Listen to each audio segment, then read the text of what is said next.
You ever see a film that single-handedly embodies why you don't like films from a particular studio? One that just encompasses all of the problems, all the tropes, all the trappings that the studio utilizes into one convenient package?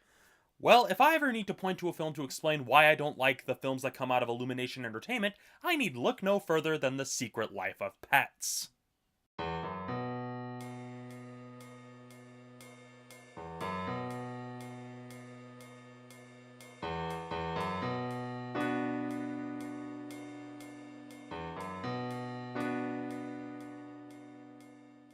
If you've seen the trailer and the advertisements, you've seen this movie. You've pretty much seen all that there is to see. It's about as shallow and vapid as it looks, as the film does nothing but bombard you with lame pop culture references, half-formed ideas, and whatever else they can throw at you to keep the audience distracted rather than telling an actual story. It frustrates me because there are some shades of a good idea here, but the problem is that whenever the film gets close to having even some semblance of heart, it's immediately ripped away as if the film is pushing its own fast forward button to skip straight to the pointless jokes or to just move the plot along. This film has no faith in its audience's ability to care about the characters in the story, so it just rushes along because it's afraid that the audience will get bored if it stops for more than 3 seconds.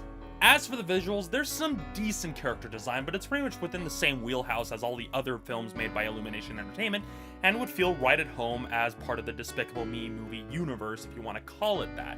And like I mentioned before, there are some good ideas, some characters that actually have some unique designs, but they're underutilized. What ideas and design choices they do use are pretty much used for just pointless gags and then just immediately thrown away.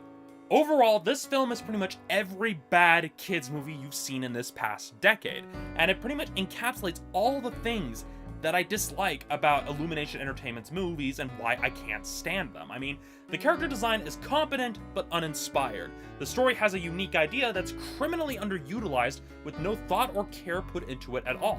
And most annoyingly of all, the film never stops to let the events of the story sink in into the characters' minds and by extension the audience. It just spells everything out and moves at such a quick pace you don't have enough time to actually get to care about the characters and their goals. Add in all of the pointless pop culture references and sight gags and you're basically left with nothing but pointless, shallow, put it on so the kids shut up for a while background noise.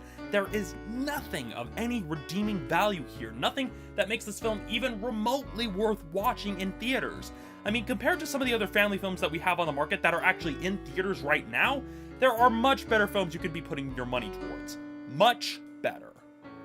All of that said, The Secret Life of Pets gets a 2 out of 5.